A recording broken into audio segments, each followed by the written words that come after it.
burung-burung ababil gitu. Nah, Itu burung penyerang kebenaran. Ya, burung ababil ya, makanya dalam Al-Quran itu banyak ya kata-kata perumpamaan ya yang harus kita ambil ya, harus kita menjadikan pengajaran ya.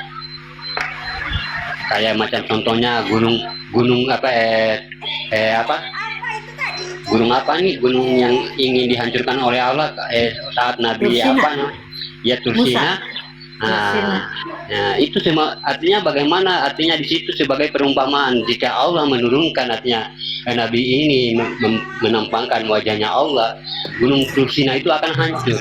Ya, ini kiasan, artinya ini perumpamaan. Jadi kita perhatikan ya. Sedangkan Tursina yang aslinya kan belum, artinya tidak ngapa-ngapain kan, dia masih berbentuk gunung sampai sekarang. Tapi itu bagaimana kata-kata perumpamaan untuk membawa kita dalam kesadaran. Ya. Makanya kita harus perhatikan ya kata-kata perumpamaan dalam Al-Quran, jangan jadikan suatu artinya ya bagaimana kita harus memperhatikan biar sebagai petunjuk diri kita. Maksudnya ya bagaimana Allah menampakkan wajahnya di bumi ini, artinya ya siapa yang hancur? Ya kita semua manusia ini yang akan hancur ya. Tidak akan ada manusia ini. Ya, kalau Allah menampakkan wajahnya. Tidak akan ada manusia yang hidup di atas muka bumi ini ataupun yang satu ekor semut. Ya. Tidak akan ada yang mampu. Makanya Allah itu turunkan perantaraannya kepada manusia yang dipilih menjadi pilihan yang mulia, atau yang dikatakan utusannya Allah. Ya. Dipilih kepada manusia. Ya. Rezekinya Allah didatangkan dari manusia. Bantuan Allah diperantarakan lewat manusia, bukan berarti Allah tuh turun pakai tangan tuh ke bumi lepas itu enggak, semua diperantarakan lewat utusan. Ya, kalamnya juga begitu, suaranya juga begitu ya, kalamnya Allah, kalam kebenarannya Allah, semua diperantarakan kepada manusia-manusia. Tidak ada secara artinya, karena apa ya, Allah kan sudah katakan ya, apabila saya menampakkan diriku, gunung-gunung ini akan, artinya gunung Tursina ini akan hancur ya, bumi-bumi ini akan hancur ya.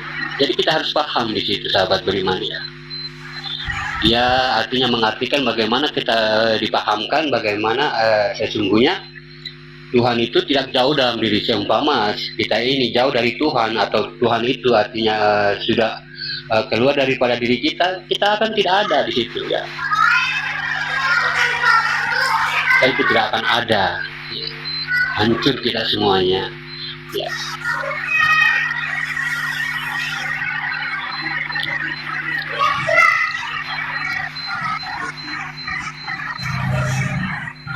Ya mungkin mau bernarasi Bang Jufri atau yang lain silahkan.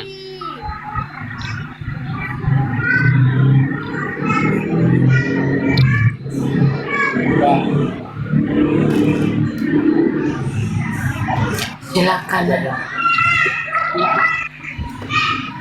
Ya, jadi pentingnya kita memahami ya, pentingnya kita memahami tentang ilmu-ilmu mendekatkan diri kepada Allah, untuk menjadikan satu patokan, satu standar, satu dasar untuk kita mendekatkan diri kepada Allah. Karena apa? Dari semua itu dari kebenaran ya, semua dari kalamullah ya, kalamullah, semua dari kebenarannya, semua dari dalilnya. Iya, sore aja panas.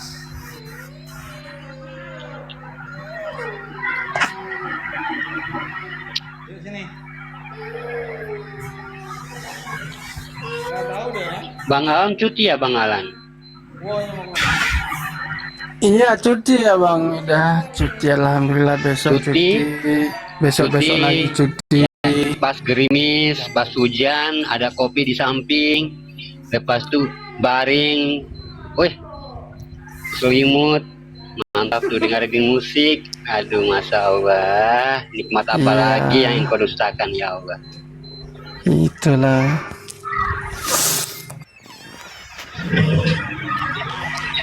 Makanya kebanyakan kita manusia ini nggak menyadari sebenarnya kebahagiaan itu sangat luas di dalam diri kita. Tapi kadang-kadang masa kesulitan yang sedikit ya kita membawakan dengan perasaan. Makanya bagaimana kesulitan yang sedikit ini mampu merusak jiwa kita, mampu membawa kita dalam depresi. Padahal kesulitan itu lebih banyak di dalam diri kita ini daripada kebahagiaan ini lebih banyak daripada kesulitan. Cuma kesulitan itu sebenarnya tidak ada ya. Sebenarnya tidak ada pada diri manusia kesulitan itu. Cuma mereka yang membuat kesulitan itu sendiri. Kalau kesulitan ini kita membawa dalam kesadaran, dia akan menjadi satu kebahagiaan. Ya. Cuma makanya kadang-kadang kita itu tidak paham. Ya. Kesulitan sedikit bilang ujian. Padahal cuma sedikit doang. Coba kalau terima dengan lapang dada, ya. Tidak artinya dibesar-besarkan oleh hati, nggak ada kesulitan di situ. Ya. Hanya ada kesyukuran, hanya ada kebahagiaan, ya. Makanya itulah pentingnya sahabat beriman, ya. Mendekatkan diri kepada Tuhan itu artinya bagaimana rohani kita ini biar artinya selalu senantiasa menyadari, ya. Jangan kita selalu mengkambing hitamkan atau menyalahkan Tuhan, ya. Menyalahkan Tuhan. Tuhan itu maha penyayang, ya, bukan maha menurunkan ujian, bukan maha menurunkan azab, bukan maha, tidak.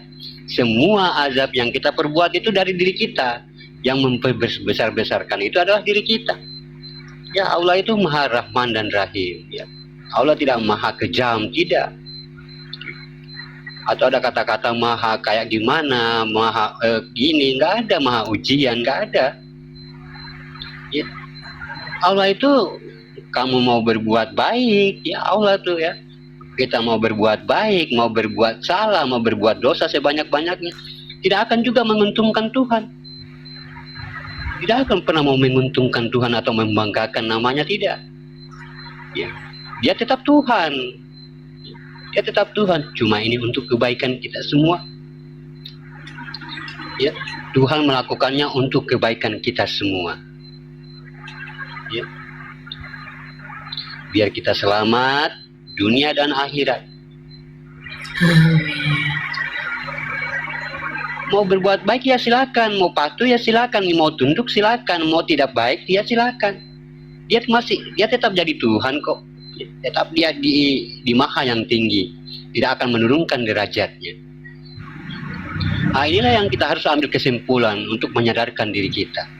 Sebenarnya kita berbuat tidak baik itu tidak ada gunanya, kayak gitu aja. Ya. Tapi berbuatlah kebaikan untuk menjadi patokan, ya, atau bekal untuk kita kembali, ya. Coba kita berbuat kejahatan tuh nggak ada gunanya sama sekali. Kalau kita orang-orang yang artinya sadar, ya, orang-orang yang meniti ke dalamnya, memang nggak ada sama sekali. Mencaci orang nggak ada gunanya, nggak ada gunanya. Apalagi kita sampai membuli orang lain, nggak ada gunanya sama sekali. Apalagi kita membicarakan orang lain, nggak ada gunanya. Hanya menambah-nambah beban keberkahan hidup kita. Semakin kamu membicarakan aib orang lain, semakin kamu membicarakan artinya gosip-gosip orang lain, ya, semakin Allah bagaimana menutup keberkahan, semakin hijab menebal dalam diri kita. Semakin jauh kita terlempar dengan keridhaan Allah. Ya. Apa sebenarnya, coba kita sadari, kita nyelami di dalam diri kita secara pelan-pelan, ya. Kita masuk ke dalam diri kita, cari yang maha hidup itu, yang tidak memiliki sifat mati. Cari di dalam diri kita itu yang tidak memiliki sifat iri. Cari di dalam diri kita itu yang tidak memiliki sifat dendam. Cari di dalam diri kita itu yang tidak memiliki sifat kebencian. Ya. Makanya sesuatu kejadian, ujian atau percobaan itu semua dari diri kita sendiri. Tapi harus kita kembali bercerita dengan Dia. Ya Allah, mungkin aku khilaf, ya. Kembali kepada Dia bercerita. Ya. Tidak puas bercerita, ya bangun tengah malam untuk salat tahajud, curhat kepada Dia.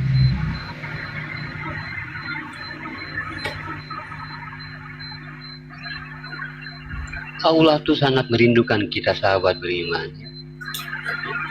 Dia maha penyayang, maha merindukan hamba-hambanya. Makanya Allah itu senantiasa mendoakan kita untuk bagaimana Dia itu selalu menjadi Tuhan kita. Tapi kadang-kadang kepekaan itu ya, kepekaan tidak dihiraukan ya. Nah, contohnya apa kepekaan itu? Allah berikan tanda kebesaran terhadap manusia, biar manusia itu peka, yaitu nafas. Ini jarang orang lupakan nafas. Ya, itu sebagai tanda kebesarannya. Ya, tapi kita kurang peka. Oh, saya ini masih ada nafas. Ya, berarti Allah masih memberikan saya kesempatan ya, untuk mungkin kembali atau bertobat. Nah, itu tanda kebesaran tuh. Bagaimana manusia ini peka apa enggak nih? Ya begitulah manusia, kadang-kadang ya merasa dirinya masih akan hidup selamanya atau umur yang panjang ya. Nah, sehingga lupa kebesaran kebesaran Allah pada dirinya. Sesungguhnya apapun yang ada di langit dan di bumi yang bernyawa itu ada tanda-tanda kebesaranku bagi orang-orang yang mau mengerti, yang mau berpikir, ya, yang mau berakal, yang mau mengerti. Jadi untuk menerima perjalanan diriku ada batasan-batasan yang harus kita pahami, yaitu dalam kata aku. Ya. Kalau kita mengatakan aku yang pendosa, jangan kita sekali-sekali menempatkan kata aku dalam keakuannya.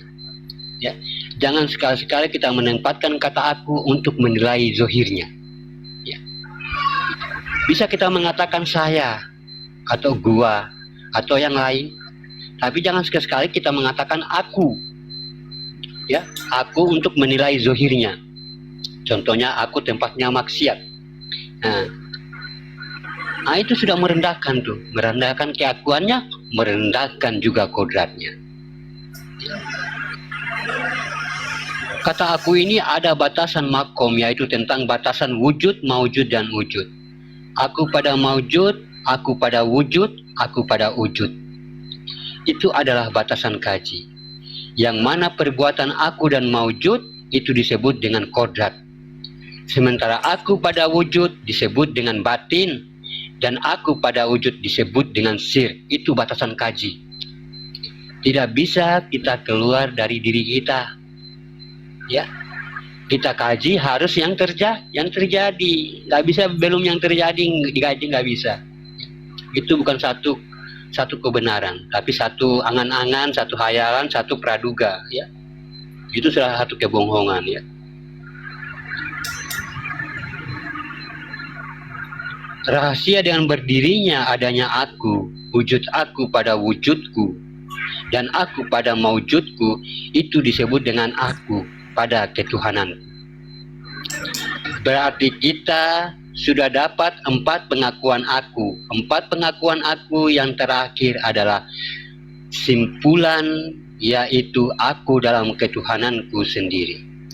Kalau kita berbicara tentang aku dalam ketuhanan, maka sejatinya aku adalah diriku yang sejati.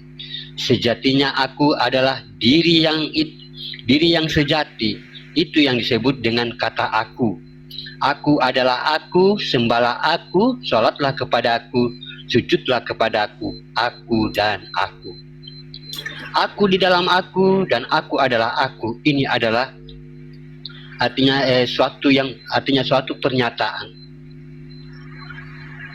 Di mana jauh sebelum aku ingin menjadi Tuhan, aku sudah ada pada waktunya. Tidak adalah kebenaran seseorang mencariku dengan dasar atau tempat, ruang dan waktu dan jarak. Aku sudah dekat di urat lehermu, aku lebih dekat dari urat nadimu. Aku sudah ada sebelum semua itu ada. Allazi ana yatimin wa aina inasa wallazi ina aina. Tidak pantas bagi dirimu mencari aku dalam ruang dan jarak. Akunya yang dikatakan sebenar-benarnya aku adalah aku yang tidak berkodrat pada apapun. Aku adalah sewujud aku yang menjadikan sebuah keakuanku pada sifat Tuhan yang berzohir. Allah berwujud Muhammad, bernapas akan aku. Itu aku pada hayat. Sesungguhnya aku bukanlah sebuah hayat. Tapi dengan adanya aku, maka hayatlah semuanya. Tapi aku bukan sebuah hayat, aku bukan sebuah zat, dan aku juga bukan sifat. Dikatakan aku awal mula jadi, artinya hanya aku yang jadi. Dengan aku yang jadi, maka semua akan terjadi. Tanpa aku, tidak ada yang akan terjadi. Kenapa? Karena aku bukanlah sebuah yang dijadikan, tapi aku jadi sebelum semuanya yang jadi. Dikatakan aku dalam hal ini keluar dari ketuhananku. Aku adalah sejatinya diri, sejatinya diriku, bukanlah aku yang mengatur dan bukan aku juga yang diatur. Aku tidak mengatur kepada sesuatu apapun dan aku tidak diatur oleh sesuatu apapun. Kodrat yang tidak diatur dan tidak mengatur adalah aku, tetapi aku menjadikan sesuatu sebuah wujud ketuhananku untuk bisa mengatur dan diatur. Sesungguhnya aku sudah ada sebelum aku berpikiran ingin menjadi Tuhan. Hanyalah diri, bagaimana bisanya aku jadi Tuhan? Apa dasarnya aku ingin menjadi Tuhan? Dan apa dasarnya sesuatu itu akan terjadi? Dari mana semua itu terjadi? Karena aku tidak pernah menjadikan dan aku tidak pernah menciptakan. Karena aku bukanlah Tuhan. La ilah, tidak ada Tuhan, yang ada nyata adalah Allah. La ilaha illallah, tiada Tuhan selain aku. Ya. Allah adalah wujud zat yang terlihat, yaitu manusia. Manusia adalah salah satu makom pertanda ada zohirnya Allah yang berwujud Muhammad dengan bernapas akan aku, berupa-rupa pada Muhammad. Ini adalah wujud dari kodrat dan aku bukan sebuah kodrat. Berbicara tentang Tuhan adalah sesuatu batasan, keadaan yang terjadi di dalam keinginanku sendiri. Aku bukan berkeinginan menjadi Tuhan, tapi aku memberikan keputusan adanya Tuhan. Adanya Tuhan bukan berarti ada dimanapun, tapi sesuatu yang kuinginkan kujadikan terjadinya Tuhan. Aku adalah sebuah wujud yang tidak memiliki apapun dan tidak tergantung pada apapun dalam ketuhanan. Di mana sebuah kajian mengenal aku pada diriku sendiri, hanya aku yang bisa mengenal aku. Dikatakan aku mengenal aku setelah aku mengenali sebuah wujud yang bersifat jiwa bagiku. Aku adalah sesuatu yang tidak bisa dicapai dengan kemampuan apapun dan tidak akan ada yang bisa menghadap kepadaku kecuali jiwa yang datang, artinya telah datang jiwa daripadaku. Aku memiliki jiwa dan aku telah melimpahkan kejiwaanku padaku. Aku yang dimaksud adalah sifat zohirku, sifat zohir bagi diriku, dan sifat wujud rahasia bagi diriku. Aku adalah aku yang bernama disebut dengan aku. Di mana kala aku daripada namaku sendiri harus lepas dari segala kekuatan dan kemampuan lain. Yang mana kemampuan lain berupa ingatan, berupa pikiran, berupa akal, berupa logika, berupa khayalan, dan berupa bayangan. Itu adalah sesuatu yang tidak mungkin bisa mencapaiku.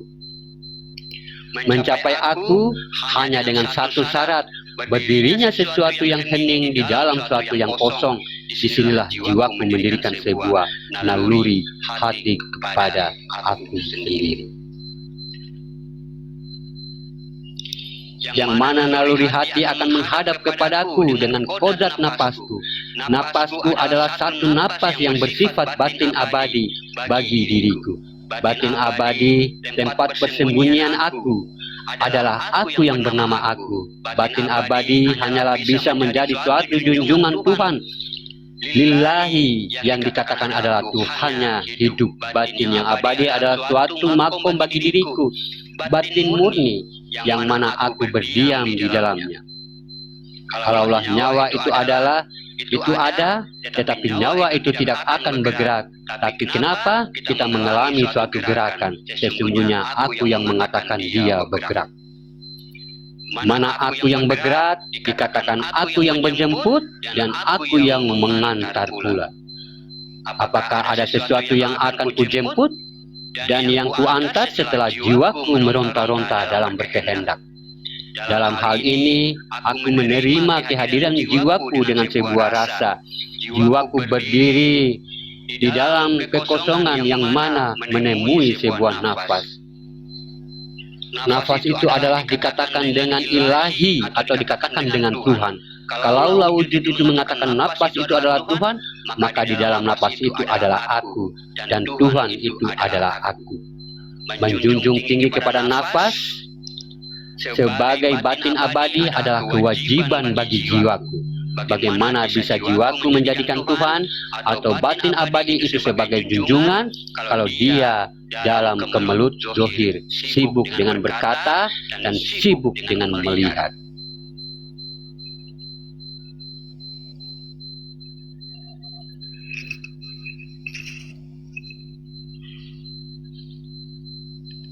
Jadi di dalam kita mendapatkan suatu perjalanan ke dalam artinya dalam rangka mukorobun, bagaimana kita menetapkan ketuhanan dan mengukuhkan ketuhanan pada diri kita. Perlu beberapa hal yang kita ingat. Pertama, kebenaran itu ada pada perjalanan dan tajali daripada sebuah kodrat. Bagi seseorang yang tidak mampu mentajalikan tersiratnya kajian ini menjadi wujud yang nyata, ini artinya kita sudah masuk kepada alam kesia-siaan.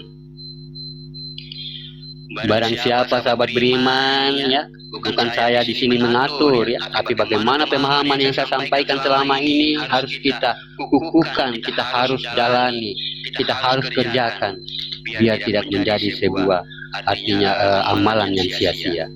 Tapi kalau kita sudah bisa, bagaimana mentajalikan terhadap apa yang dikaji dan terhimpun kepada sebuah wujud yang bernama diri. Inilah tujuh daripada segalanya. Inilah tujuan daripada segalanya, menuju ilah pada tunggal wahid, asal mula jadi. Jadi berbicara mengenai hal demikian, sahabat beriman, perlulah kita menjadi suatu wujud ma'ul hayat, yaitu sebuah ibu kehidupan. Ibu yang hidup, ibu daripada kehidupan, yaitu kodrat ketuhanan yang wajib terjadi dan nyata dijadikan. Ini tuntutan mubinnya sangat tinggi, sahabat beriman. Kalau kita bercerita kebesaran tanpa kita bisa menjalankan kekuatan, ini sia-sia. Kebesaran ini adalah suatu wujud yang harus menjadi tafakur bagi kita. Tapi kalau kekuatan ini adalah suatu kenyataan, tajali kenyataan yang harus dibuktikan di atas dunia. Karena kita di dunia adalah satu kenyataan yang nyata, satu kenyataan yang tergambar artinya yang wujud. Tidak ada yang mengatakan di sini yang tidak nyata. Jadi dalam hal ini menjadi zohirnya Allah Rabbil Alamin, menjadi wujudnya Allah sebagai ilahi nas. Kalau ini belum mampu kita menyatakan dengan tajalinya, ini belum akan artinya membuat suatu kenyataan atau reaksi. Ya, pada waktu dan kesempatan ini sahabat beriman, saya akan mengajak kepada sahabat yang berwawasan sedikit, sahabat berimannya, sesungguhnya mentajalikan apa yang harus kita jadikan pada wujudnya ini, pada wujud diri kita, bagaimana kita mentajalikan Rabbil Alamin itu. Kenapa? Kalau memang sudah nyata diri menjadi sebuah wujud ketuhanan yang diasmakan sebagai Allah, berarti sarannya adalah menuju Rabbil Alamin. Kalau wujud ini dijatuhkan keakuan ketunggalannya yang menjadi sembahan dirinya, ini dinamakan ilahi nas. Ketuhanan diri bukan ketuhanan alam. Ingat, posisi aftar menandakan ketuhanan alam, posisi badal menandakan ketuhanan diri. Bagaimana proses-proses perbentukan pentajalian sehingga menjadi sembahan sebuah diri diamanakan sebagai utusan Allah di alam dunia ini. Ada di dalam alam tetapi menjadi isi dari alam, bukan menjadi alam. Isi dari alam, apa isi dari alam? Sebuah wujud sembahan alam, karena dia bukan berkodrat seperti alam, tapi dia berkodrat asal mula alam ini jadi. Itulah manusia. Ini masuk kita kepada makom robil alamin, sahabat beriman. Pentajalian ini kita harus mampu melihat mana alam yang artinya yang di luar itu ada di dalam diri kita. Kalau kita melihat alam di luar, semua itu di luar itu ada di dalam diri kita. Kalau kita belum mampu mencari dan menyatakan nyata pada mata batin kita apa yang di luar ini dan apa ada di dalam ini. Kalau belum bisa kita bertemu begitu, sahabat beriman, ini pentajalian tidak akan pernah ada. Apa yang kita akan mencari tidak akan pernah nyata. Jadi bagaimana matahari ini bisa tunduk? Bagaimana langit dan bumi ini bisa tunduk? Ya, bulan bisa tunduk. Bagaimana masyrik ini bisa tunduk? Bagaimana maghrib ini bisa tunduk kepada kita? Kalau kodrat alam, induk dari alam, ma'ul dari hayat, kita tidak bisa menemui di dalam diri kita, apalagi mendirikan yang di antara keduanya. Apa yang dimaksud di antara keduanya bukan langit dan bumi. Kalau di antara langit dan bumi itu namanya jasad. Tetapi yang dinamakan ketuhanan Allah yang ada di antara langit dan bumi, tentu kita harus mendapatkan di dalam diri kita. Di mana letaknya sebuah masyrik, di mana letaknya sebuah maghrib, di mana letaknya sebuah hidup, di mana letaknya sebuah mati, di mana letaknya sebuah aras, di mana letaknya sebuah kursi. Segi empat di antara keduanya. Kalau kita lihat Ka'bah, sama dengan Ka'bah modelnya. Makanya Ka'bah itu segi empat ya, karena diambil dari pemahaman yang bagaimana di antara keduanya. Ya, dihitung dari barat ke timur, dia di tengah. Dihitung dari selatan ke utara, dia di tengah. Bagaimana proses tajalli menghadirkan sebuah batin Allah yang akan menjadi sembahan dari sekalian alam? Ini perlu proses, perlu wajib diketahui sahabat beriman, biar kita memiliki derajat-derajat yang tinggi di mata Allah. Dan itulah syarat mutlak dan nyata. Jadi bukan antara keduanya langit dan bumi saja, tetapi kiri kanan, muka belakang, atas bawah, itu keduanya. Memunculkan yang ada di tengah antara keduanya ini. Tentu dengan kenyataan tajalinya. Jadi kalau menghadirkan, bagaimana artinya dikatakan setelah mendapatkan diri wujud berasma Allah, maka sembahan dari alam, dan bagaimana pula kita mendapatkan setelah itu. Mana diri yang bertuhan, mana Tuhan per aku. Baru itu batasan. Itu batasan. Nah, seperti apa yang saya sampaikan ya dalam kemarin-kemarin semuanya, awaludin ma'rifatullah. Akan boleh kita tinggalkan marifat dan amanah iman menuju makom ilmu dan wujud setelah tiga perkara itu dijalankan dan nikmati dalam kehidupan sehari-hari. Apa? Inilah diri fanafila, inilah diri zohir batin, inilah dirinya semata. Yang tiga itu tidak boleh dilepaskan karena asma Allah harus wujud menjadi kodrat. Asma Allah harus wujud menjadi kodrat, ya, bukan menjadi Tuhan. Tapi sekarang di makom imam besar, imamnya para majelis kita sahabat beriman, tahu mana diri yang akan menjadi sembahan, bagaimana artinya menghadirkan sewujud diri yang akan menjadi sembahan. sehingga kita sudah bisa melihat apa yang di luar itu di dalam. Ya. Apa yang kamu lihat itu di dalam. Apa yang kamu pahami di luar itu di dalam. Semua di dalam. Dan bagaimana mentajalikannya? Kalau kamu belum bisa menghadirkan diri, rahasia itu yang akan menjadi sembahan dan mentajalikan antara keduanya, dua dari atas ke bawah, dua dari samping ke kiri, ke kanan, dua dari depan ke belakang, barulah akan dipuji oleh alam semesta. Assalamualaikum ya Rabbil Alamin. Assalamualaikum ya Tuhan semesta alam. Waalaikumsalam warahmatullahi wabarakatuh.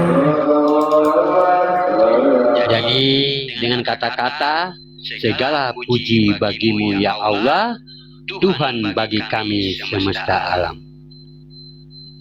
Di sini sudah tunduk nih alam sama kita. Ya. Sudah harga itu, sudah mulai menghargai makhluk-makhluk tuh yang kecil-kecil dari semut. Semut masuk ke piring ya. Tinggal kita ngomong aja, semut udah lari, udah pergi, udah menghindar ya. Cuma kita bacain Assalamualaikum ya murid Nabi Ibrahim. Coba silakan keluar dari rumah saya mau akan membersihkan rumah, bikin rumah kamu di luar rumah saya biar kamu tidak tersakiti. Itu udah keluar. Nyamuk juga begitu, apapun sahabat beriman. Karena apa? Mereka sudah melihat kita sebagai manusia yang dimuliakan oleh Allah, atau yang dikatakan sudah Allah meliputi diri kita. Ya, sudah diri kita ini yang artinya Tuhan itu sudah meliputi diri kita. Yang terlihat hanyalah Tuhan di situ. Ya. Jadi makhluk-makhluk sekecil apapun sahabat beriman, dia sangat menghargai diri kita. Ya. Makanya dalam Al-Quran mengatakan sesungguhnya aku telah tundukkan antara langit dan bumi, dan di dalamnya itu ada tanda-tanda kebesaran bagi orang-orang yang berpikir. Ya. Tapi kalau belum bertemu diri yang berada di antara keduanya tadi, Allahul ladzi khalaqa samawati wal ard wa ma bainatu. Kalau ini belum menurut artinya jangan harap seekor semut itu menghargai kamu. Itulah pentingnya syahadat diawali dalam rukun Islam, tapi banyak kita umat muslim melalaikannya. Banyak kita mengindahkannya, langsung lompat ke nomor 2. Padahal syahadat diawali untuk bagaimana sebagai peringatan harus diselesaikan pertanggungjawaban itu, supaya temuannya dinyatakan terlebih dahulu sahabat beriman ya. Jadi di mana posisi masyrik maghrib semua diperjelas dan harus ada, artinya ada mereka di antara kita. Harus ada mereka di antara kita. Inilah yang kita harus, bagaimana kita harus mampu menjadi hamba untuk diri kita dan Tuhan untuk diri kita. Saat kita lagi sholat, apakah kita mampu menjadi umat di situ untuk diri kita? Apakah kita mampu menjadi hamba yang menyembah kepada Tuhan untuk diri kita? Dan apakah juga kita mampu menjadi Tuhan untuk umat di dalam diri kita? Inilah yang dikatakan surat Al-Ikhlas, ya. Sesungguhnya dia adalah satu, sifat kehambaan dan sifat ketuhanan.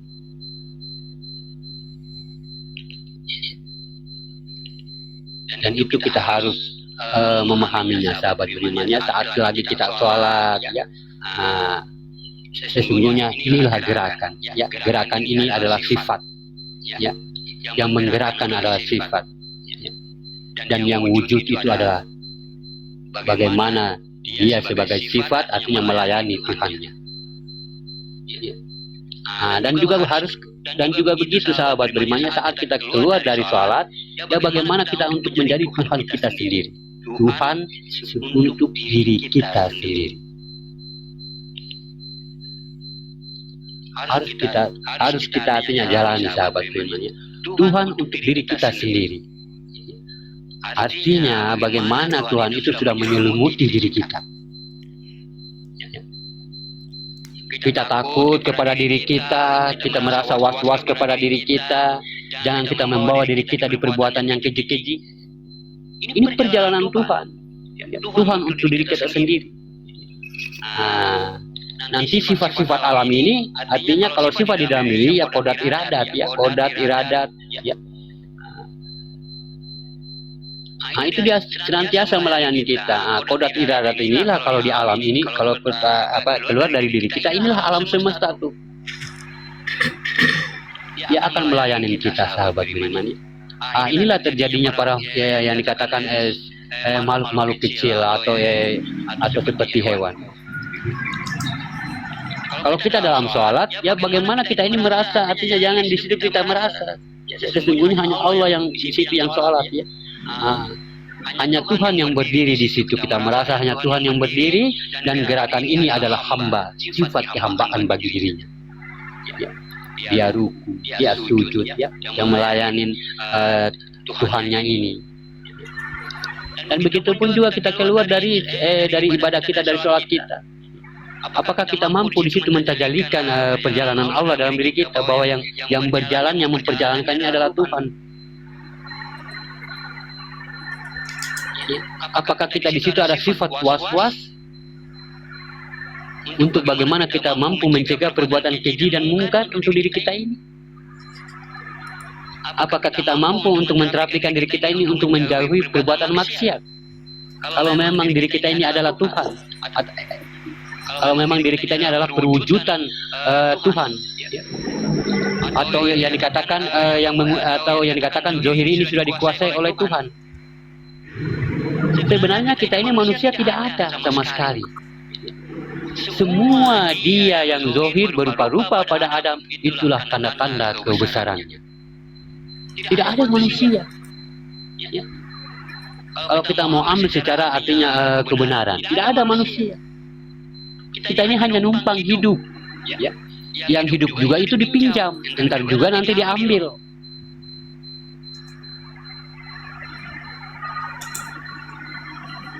Apakah kita mampu kita menjalankan kehidupan kita bahwa kita ini diliputi oleh ilah, sebagai ilah untuk diri kita sendiri, Rabbil Alamin untuk alam semesta.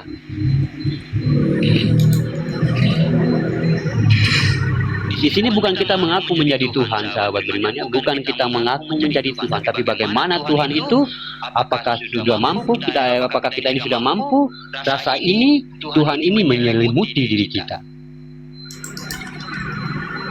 Apakah kita sudah mampu, Tuhan ini membawa perjalanan kita di atas dunia.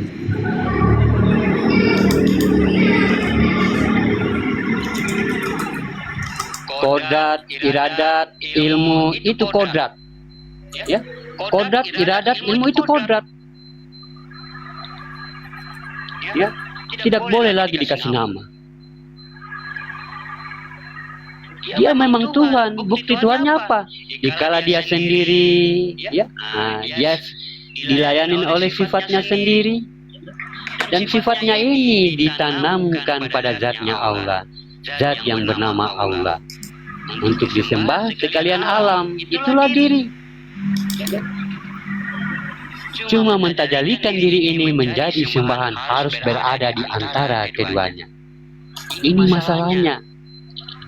Kalau dia tidak di antara keduanya, maka bersekutulah dia. Ya, contohnya saya hanya mengedepankan sebagai umat. Ya, saya hanya merasa selama ini hanya sebagai hamba atau umat. Lalu nanti dia siapa dia menyembah tuh? Ini sekutu.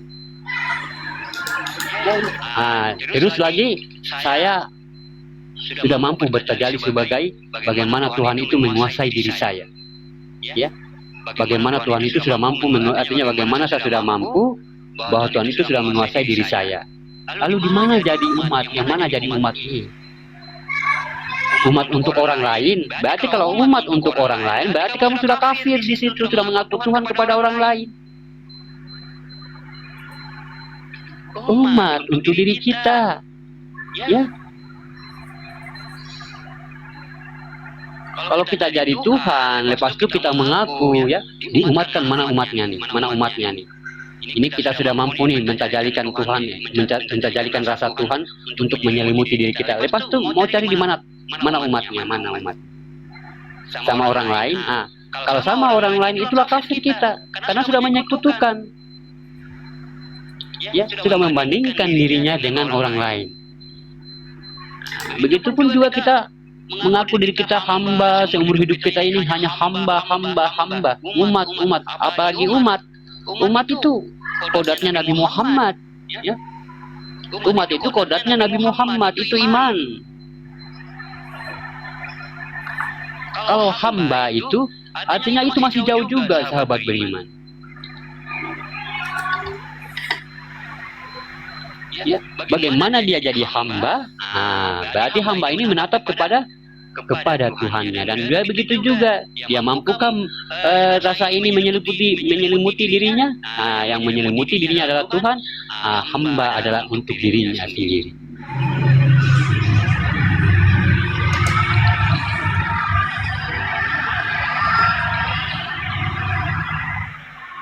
Kalau kita keluar di luar, ya Robbil Alamin. Sebagai Tuhan alam semesta. Kalau masuk ke dalam, ya Ilahinas, Tuhannya manusia. Kalau kita lagi beribadah, sholat, puasa, ya umatnya Tuhan, hambanya Tuhan, hambanya Tuhan. Tapi kalau Tuhan di sana, aku di sini, lalu siapa Tuhanmu tuh? Siapa Tuhanmu? Saya tanya. Kalau Tuhan di sana, aku di sini, lepas itu Tuhan yang di sana itu siapa? Apakah Tuhan itu beda dengan umat? Inilah syirik. Inilah zindik, inilah artinya syirik halus. Ini yang harus kita tetapkan, yang antara keduanya tadi. Ya, antara langit dan bumi. Bukan cuma antara langit dan bumi. Ya. Harus kiri ke kanan. Sesungguhnya kiri ke kanan itu ada yang mengikuti mereka, para malaikat-malaikat yang selalu bergantian mengikuti mereka. Waalaikumsalam. Kodrat, iradat, ilmu, itu kodrat. Ya. Itu kodrat. Tapi tidak boleh lagi dikasih nama. Ya. Makanya harus kita paham ya, di dalam harus kita ngajinya pelan-pelan ya. Tidak bisa kita ambil pakai akal ya. Tidak bisa kita mengambil pakai keputusan dengan pikiran. Tidak bisa pakai logika. Ya, harus kita masuk pelan-pelan ngaji muzakarah di dalam hati kita, di dalam batin kita. Ya. Kalau pakai akal tuh berarti sia-sia tuh. Ya. Sia-sia nanti kita. Makanya yang selalu menggugurkan ketauhidan orang itu, sahabat beriman, ada 3. Yang selalu menggugurkan ketauhidan seseorang muslim ada 3. Ke kiri nafsu, ke kanan akal, ke tengah-tengah adalah keraguan-raguan. Ya. Itulah yang akan menggugurkan ketauhidan kita. Karena apa? Sesuatu yang tidak mampu ditempatkan di akal, kita maksa memikir pakai akal. Ya, makanya nggak sampai, sahabat berimannya. Makanya kita bingung, karena sesuatu yang bukan pemahaman akal, kita menerima dengan akal kita. Makanya nggak sampai. Makanya banyak dalam Al-Quran itu sesuatu ayat Al-Quran yang tidak, artinya memang tidak diwajibkan untuk akal, tapi kebanyakan kita membacanya dengan akal. Ya. Jadi kita bingung, ya bingung. Kenapa kayak gini nih?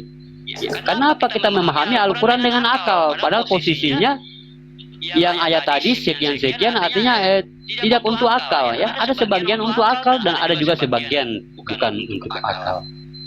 Ya, ada yang tersirat dan ada yang tersurat.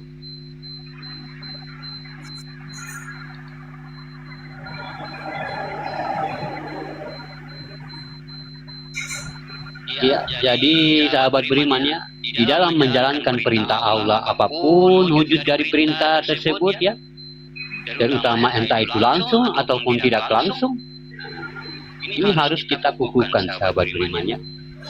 Perintah itu tidak ada yang lain ya. Makanya perintah amalia itu dengan perintah Tuhan itu beda ya. Perintah agama itu buruk dan baik, haram dan halal. Itu perintah agama, syariat bagi diri kita. Tapi perintah Tuhan apa? Taat.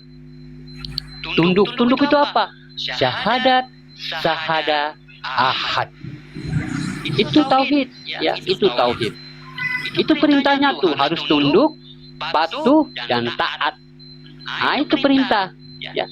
Nah, bukan perintah berarti kita enggak, perintah bagaimana kita harus mendekatkan diri kita kepada Allah dan sesungguhnya kita ini tiada, ya. Itu perintahnya tuh, ya. Tidak ada perintah lain. Kalau perintah buruk dan baik itu kan amal, ya, amalia, syariat bagi diri kita atau hukum dalam Islam itu sendiri.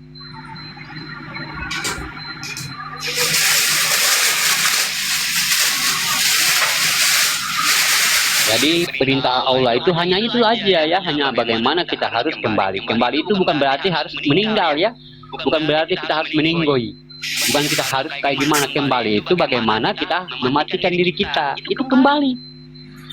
Qabla mutu anta mutu, matikanlah dirimu, ya artinya belajarlah mati sebelum engkau mati, itu kembali. Itu kembali. Matikan dirimu sebelum engkau mati, kembali ya. Makanya dikatakan inna lillahi wa inna ilaihi rajiun ya. Nah, kembalilah kamu tadi dari yang nyata, kembalilah kamu dari tadi yang tersirat. Jangan lagi mengaku, mulai dari artinya ya kita belajar sahabat beriman, jangan kita mengaku kita ini masih merasa nyata di dunia ini. Itu kembali tuh. Ya, kembali dalam keakuan dirinya sendiri ya. Nah, kalau orang sudah kembali kepada keakuan dirinya sendiri, ini yang dimaksud sahabat berimannya innalillahi. Kalau kita sudah lulus dari ujian itu, barulah Allah memberikan kita gelar. Apa gelarnya? Almarhum ya.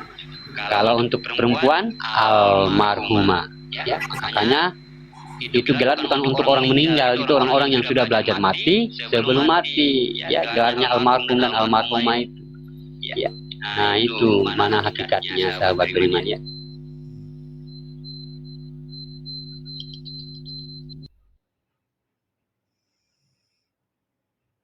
Makanya Ali bin Abi Thalib katakan ya, suatu saat nanti kamu akan merasakan bagaimana kamu berusaha untuk menyepi dirimu, menyepikan dirimu dari kebisingan, menyepikan dirimu dari keramaian.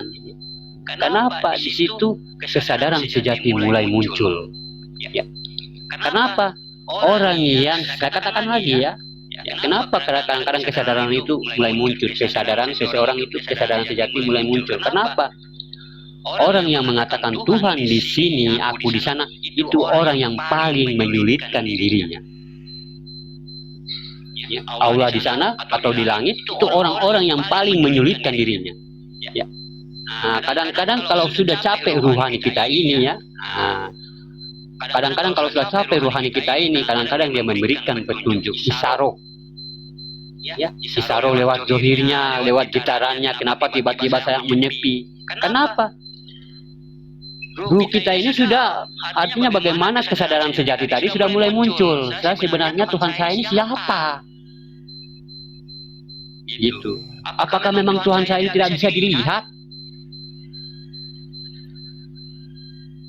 Kalau memang Tuhan saya tidak bisa dilihat, lalu dari mana? Dari mana namanya itu? Bukankah di dunia ini harus nyata? Ada nama berarti ada wujud. Makanya disertakan sifat wujud ini dalam Asmaul Husna.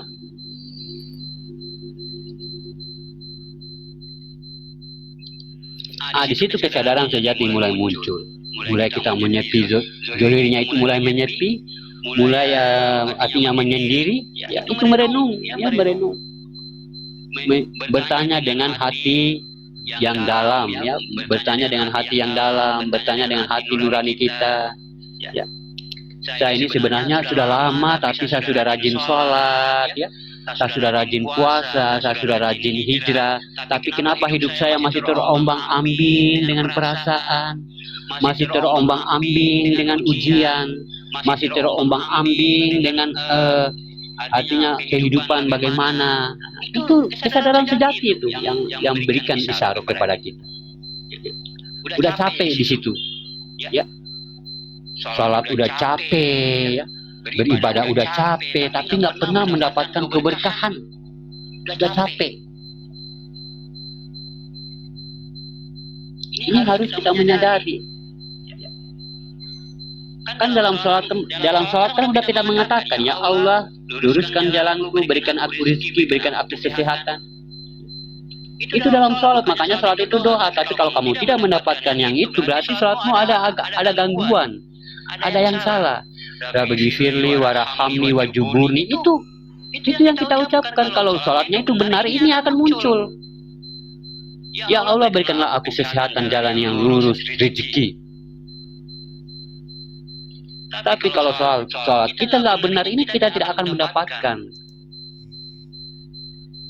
Rabbi ghfirli warhamni wajuburni ini, aku ini, kita akan pernah mendapatkan. Ya Allah, berikan aku jalan yang lurus, kesehatan, rezeki, panjang umur.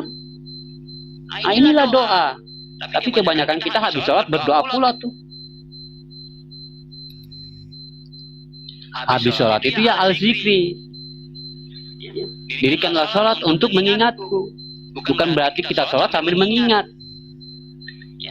Dirikanlah sholat kamu sambil mengingatku. Kalau sudah habis sholat, ya al-zikri. Kenapa? Sholat itu konsepnya fardu ain, wajib menyaksikan.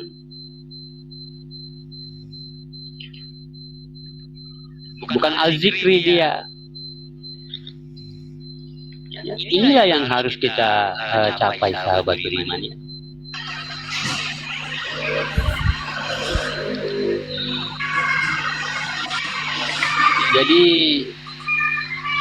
Jadi sahabat beriman, ya, mau perintah, ya, terutama entah yang langsung dihadiri oleh Allah itu sendiri adalah sholat. Perintah yang dihadiri oleh Allah itu sendiri adalah sholat. Mana yang dikatakan makna yang didapati dalam melakukan ibadah, kita sholat. Sehingga yang kita harapkan pertemuan dengan Allah di dalam sholat. Ini harus kita mengetahui titik-titik mana yang mengandung hakikat ketuhanan langsung di dalam perbuatan sholat. Makanya sholat ini bukan main-main, ya, bukan permainan. Sholat ini bukan main-mainan, bukan permainan asal suka-suka. Makanya kajian sholat ini banyak. Kenapa? Harus benar. Ya. Makanya kajian sholat ini banyak. Kenapa? Dia harus benar. Kalau nggak benar, sholatnya nggak bisa. Makanya kajiannya banyak. Ya.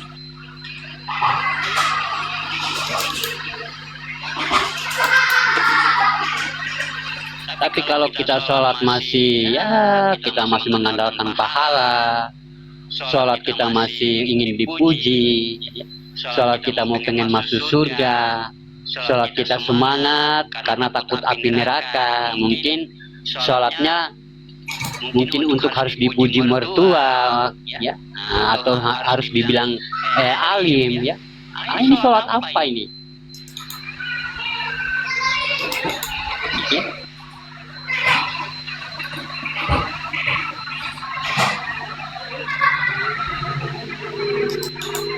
Makanya syarat sholat itu ada 3. Ya. Dalam Al-Quran juga nggak menyebut tuh, dalam Al-Quran nggak pernah manggil kayak gini. Hai umat-umat Islam, hai umat-umat Islam, sholatlah engkau semua. Tidak ada tuh. Nggak nyebut, hai orang-orang baik, sholatlah engkau. Nggak ada. hai orang-orang yang soleh, sholatlah engkau. Tidak ada. Melainkan ya ayyuhallazina amana, ya ayyuhallazina amanu. Kenapa? Syarat sholat ada 3. Ya, syarat sholat ada 3. Pertama, dia harus Islam. Dia harus Islam. Ya. Berarti dia sudah mengenal Allah. Ya. Kedua, akli atau akal, atau yang dikatakan dia memiliki ilmu sholat. Ya. Ketiga adalah balik. Ya, balik itu sampainya seseorang pada kesadaran sejati. Nah, ya, bukan balik berarti harus umur 17, bukan. Ya. Walaupun dia umur 10 tahun, 12 tahun, kalau dia sudah sampai pada kesadaran sejati, sudah dekat dengan Tuhannya, wajib dia sholat. Makanya sholat itu bukan untuk dipaksa. Sholat itu bukan untuk diperintah baru sholat. Ini bukan sistem perintah soal raja-raja, enggak ya. Ini tentang kemurnian, ini tentang kesucian, perjalanan Tuhan di dalam diri manusia. Bukan berarti bukan perintah. Kalau sudah perintah itu berarti harus diperintah dulu. Ya nggak apa-apa diperintah dulu, lama-lama terbiasa. Memangnya kayak gitu konsep sholat. Kalau ada ayatnya saya mau kayak gitu. Kalau ada ayatnya, kalau ada dalilnya dalam Al-Quran. Ya ayyuhallazina amanu, hai orang-orang yang sudah amanah, hai orang-orang yang sudah baik, hai orang-orang yang sudah kenal Tuhan, hai orang-orang yang sudah berkesadaran. Itu artinya amanah. Itu yang diartikan amanu. Beda dengan ya ayyuhan nas, hai manusia. Ya ayyuhallazina imanu, hai orang-orang yang beriman. Beda. Amanu dengan imanu beda. Ayyuhan nas beda. Ya ayyuhan nas beda. Melainkan ya ayyuhallazina amanu, hai orang-orang yang sudah aman. Aman dari apa? Aman dari segala perbuatan keji dan mungkar. Itu yang disuruh orang sholat tuh, yang disuruh dalam sholat, itu yang disuruh kerjakan sholat. Sesungguhnya sholat itu wajib. Sesungguhnya sholat itu wajib yang ditentukan waktunya atas orang-orang yang sudah beramanu. Bukan yang ditentukan Allah, yang bukan ditentukan keluarga, bukan yang ditentukan ibu, bukan yang ditentukan bapak atau diperintah. Tidak, mereka tidak menentukan. Yang memerintah, yang menentukan adalah dirimu. Apakah kamu sudah bersih atau tidak? Karena apa?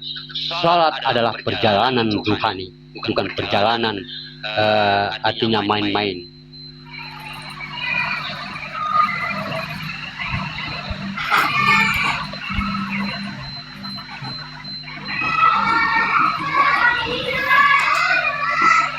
Makanya kalau kita tidak mengetahui hakikat dalam sholat, sahabat beriman ya, sama halnya kita menumpuk-numpuk dosa. Dalam setiap harinya, kalau 5 waktu berarti 5 kali berbuat dosa. Kenapa? Al-Quran juga mengatakan, celakalah orang-orang yang lalai dalam sholatnya.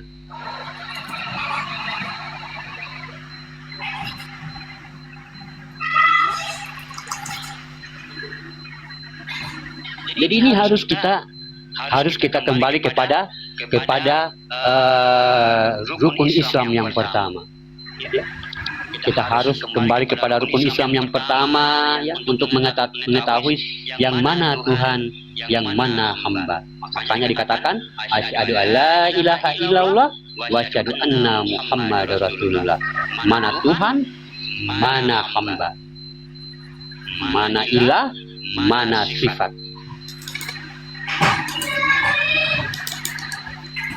Jadi kodat-kodat mana di dalam perbuatan ibadah dalam bentuk wujud rakaat rukun dan rakaat yang bisa mendapatkan pertemuan dengan Allah Subhanahu wa Ta'ala. Kalau dihitung Dari 5 waktu rakaat itu ada 17. Tapi di dalam perbuatan rakaat, di mana letak titik-titik diri ketuhanannya, kalau titik amalia, titik ibadah, dan titik ketuhanan.